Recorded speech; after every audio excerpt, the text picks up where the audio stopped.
Guys, Jen here. Sorry, I totally missed my check-in video on Saturday night. I got home late from a weekend away, and such is life. So I hope you all had a great Monday.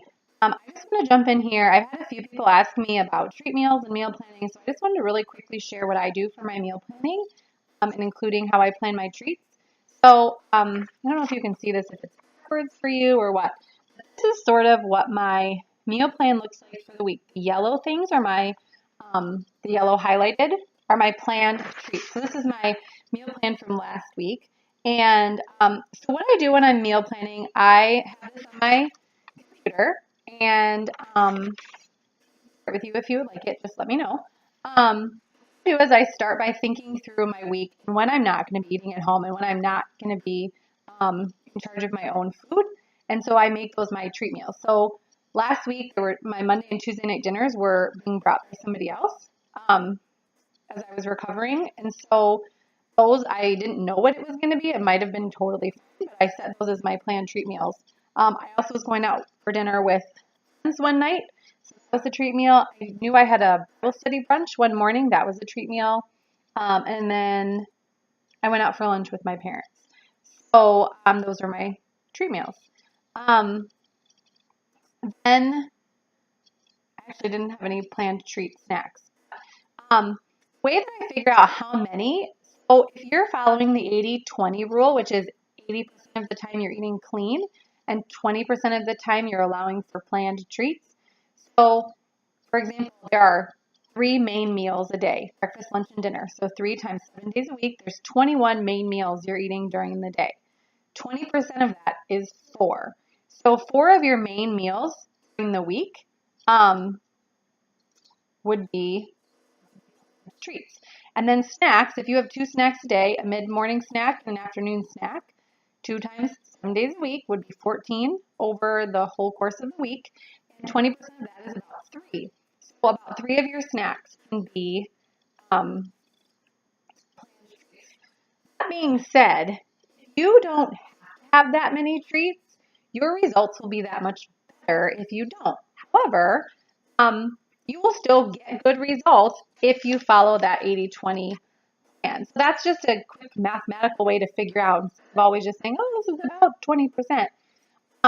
When you have those treat meals and say you're going out to dinner with friends, it doesn't mean you go hog wild crazy and you eat whatever the heck you want. It means you still make the best choices that you can because that's what's going to make your body feel the best.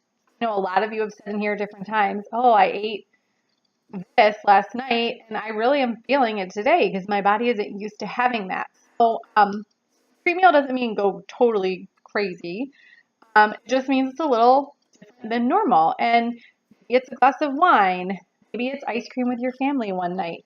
So kind of how I figure out my treat meals. And so in my meal planning, I take this template, which is empty when I start with it.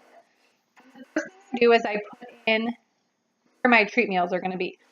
Highlight them yellow so I can make sure that I'm not having too many. Now, this past week, I had 5 yellow meals. Now, I just said a minute ago, you should only have 4. So because of that, I had no snacks that were planned treats. I knew I was over on my meals, if that makes sense. So it just is kind of a good visual to just make sure that you're not going too crazy with your treats. Then what I do after that is I start with my dinners and I fill in my dinners.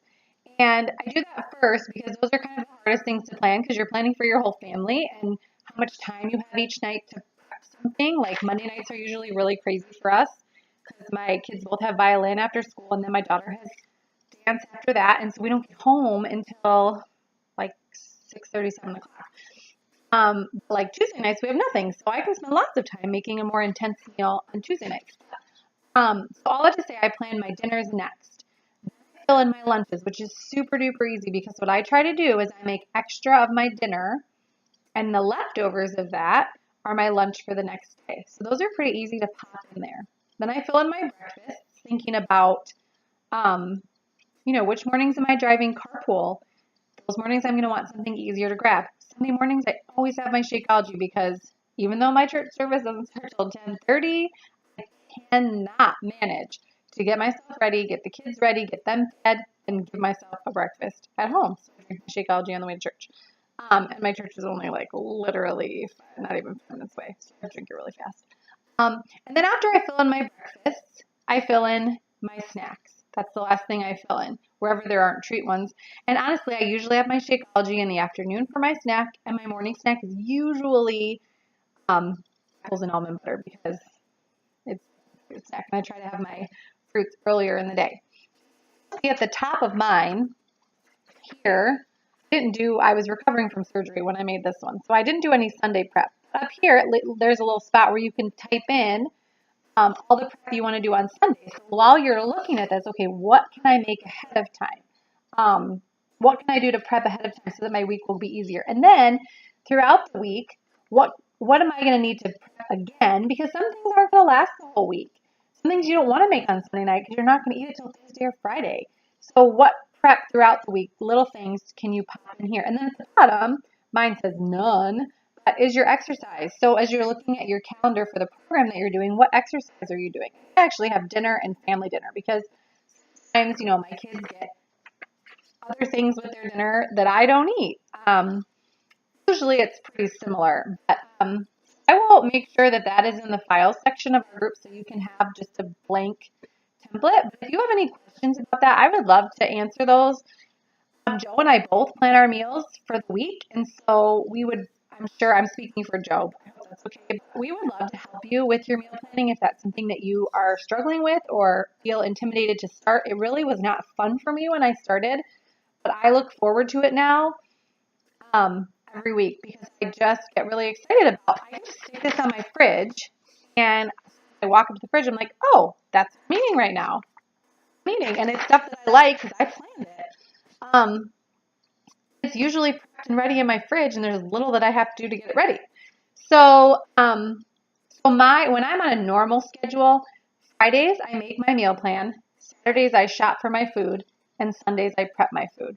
So, but you figure out what works for you. That's kind of the beauty of it. This is your journey. This is to make it work for you, work for your family, work for your lifestyle. If you work outside of the home, it'll look different than if you're home with your kids and you can make lunch when you're eating lunch with them versus if you need to prep it ahead. So that's about meal planning. I also realized, this is the last thing I will say, I never told you who the challenge winner was of the last Pep Challenge. Terrible coach. So I am going to do that right now. So we had Courtney, Cynthia, just looking at the list here, Kara, who else? Rebecca, Susan, Suzanne, Virginia. I think you go by Jenny. But okay, so those were all the people who did the challenge. So I am going to hit the random button. I wish I could show it to you, but there really is a random button. So those people's names are here. This is not contrived. And I'm going to hit random and we're going to see who the winner is. Susan!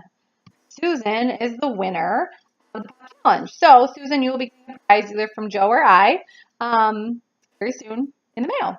So, congratulations. And there is another Pop Challenge coming up pretty soon. So, have a great night. I'm sorry this was really long, but I felt like it was good to talk about. Have a great night.